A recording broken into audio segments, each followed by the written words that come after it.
हमें तो बड़ा आश्चर्य होता है जिन साधुओं को देख करके लोग समर्पण भाव से हाथ जोड़ लेते हैं, जैन होकर के लोग उनसे मुख क्यों मोड़ लेते हैं। जैन मुनि अगर गलियों में निकल जाए, झाड़ू लगाने वाली माँ झाड़ू किनारे रख देती है, हाथ जोड़ लेती है।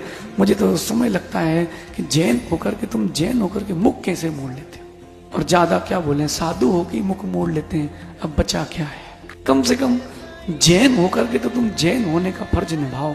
तुम्हारी वंदना करने से कोई साधु बंदनी नहीं हो जाएगा, लेकिन तुम्हारी वंदना करने से तुम्हारा बंद कम हो जाएगा। साधु को साधु की दृष्टि से देखना, और अगर साधु होके नहीं देख पाए हो तो मुझे नहीं लगता कि आपको साधु बोलने योग्य कोई हो।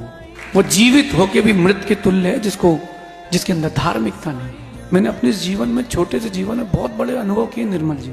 धार्मिक बन के रहना, हमने ऐसे बड़े बड़े विद्वान भी देखे यूं हाथ बंद करके हमारे सामने खड़े, दर्शन नहीं किए हमने, हम भी खड़े हो गए, अपने क्या जाना है। सो हाथ नहीं जोड़ पाए। 4 अनियोग का ज्ञाता हाथ नहीं जोड़ पाया। सहसागर जी कोरोना में पनी पैकों के पार्सल हुआ है, ध्यान रखना। अब कोई कितने ही कह ले उपसर्ग समाधि, काय की उपसर्ग समाधि, एक उपसर्ग खत्म हुआ है। सच है, कड़वा है लेकिन सच है। आप अपने शिष्यों को शिक्षा मत देना। जब भी आपको कहीं भी पुतले का भी अगर बना हुआ दिगंबर मुनि का दिख जाए, सिर जरूर टेक लेना। निर्जरा ही होगी, निर्जरा ही होगी, बंद नहीं होगा।